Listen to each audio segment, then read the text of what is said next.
दहेज लोभियों की वजह से मौत का शिकार हुई वंदना। मायके पक्ष द्वारा लगाया जा रहा है आरोप। इतना ही नहीं, पुलिस भी आरोपियों को बचाने का कर रही है प्रयास। घटना के बाद मायके पक्ष के लोगों द्वारा गृह मंत्रालय से लेकर प्रशासनिक अधिकारियों एवं पुलिस से शिकायत की गई, लेकिन अभी भी पुलिस द्वारा आरोपियों को बचाने का काम किया जा रहा है। घटना को लेकर मृतिका वंदना के पिता मुरारी लाल पटेल समेत परिवार के अन्य लोगों से इस घटना को लेकर बात की गई तो इनने ससुराल के लोगों को जिम्मेदार बताया और कहा कि ससुराल पक्ष के लोगों द्वारा दहेज के लिए लगातार वंदना को प्रताड़ित किया जा रहा था, जिसके जिम्मेदार पति, सास, ससुर व जेठ जेठानी हैं। वंदना की बहन। मैं अपनी बहन के साथ 1 साल से बीएससी की पढ़ाई कर रही हूँ। वहाँ हम तीनों बहनें एक साथ ही रहा करते थे 1 साल से। मेरे पापा प्राइवेट जॉब करते थे, वो 10,000 तक पाया करते थे। उनसे जितना हुआ करता था मेरे पापा पूरा पैसा हम लोगों को ही उधर ही दिया करते थे। बोलते थे कि मेरी बेटियाँ पढ़ रही हैं, उन्हें किसी चीज़ की कमी ना हो। और मेरी दीदी को ससुराल से खर्चा नहीं दिया जाता था। हमेशा मेरी दीदी से यही बोला जाता था कि तू अपने पिताजी से खर्चे मांग, मैं नहीं दूंगा। हमेशा मेरी बहन को दहेज के लिए ही मारा जाता था। कई बार हम लोगों के सामने भी रिबा में मारे हैं। दीदी का नाम वंदना पटेल है। वो बीएड की पढ़ाई कर रही थी। इस साल उनका बीएड फाइनल था।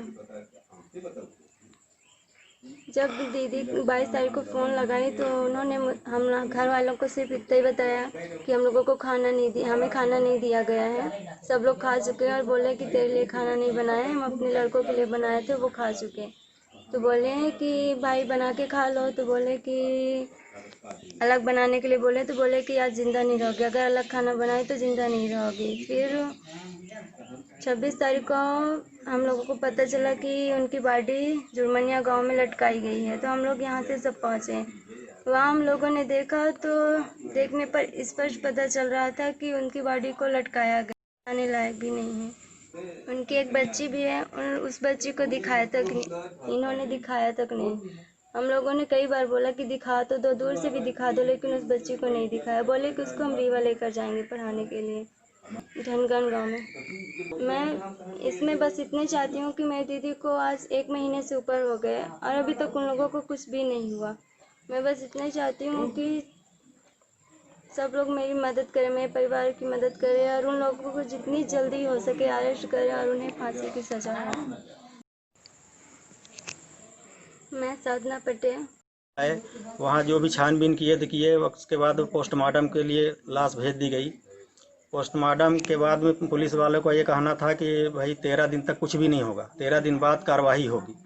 उस स्थिति को देख के ऐसा लग रहा था कि हमारी लड़की को मार के वहाँ लटकाया गया है और एकदम स्पष्ट दिख रहा था। वहाँ के परिजन लोग जो भी थे वो सब यही बोल रहे थे कि लड़की को मार के लटकाया गया है।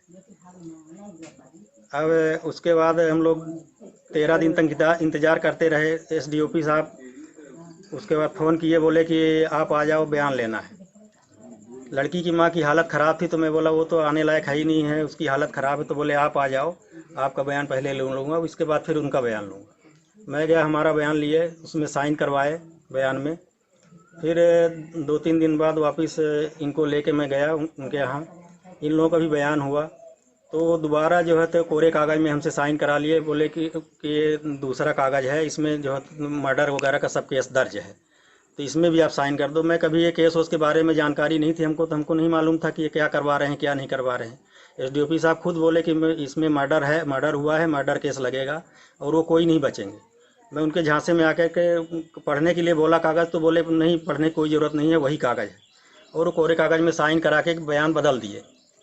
उसके बाद से वो कोई कार्रवाई नहीं कर रहे थे अभी तक। मैं हर जगह एसपी साहब के यहाँ भी गया और भोपाल भी गया। भोपाल को गृह मंत्री को आवेदन दिया, महिला आयोग के दिया, मानवाधिकार में दिया, डीजीपी को दिया। अब मैं ये चाहता हूँ कि अभी तक उन लोगों के लिए कोई कार्रवाई नहीं हो रही है। पुलिस प्रशासन पूरा लूज पड़ा हुआ है, तो उनको तुरंत कार्रवाई हो, उनको अरेस्ट किया जाए और उनको फांसी की सज़ा दी जाए। जैसे हमारी लड़की को तबाह किए हैं उस हिसाब से उनको भी फांसी की सज़ा हो।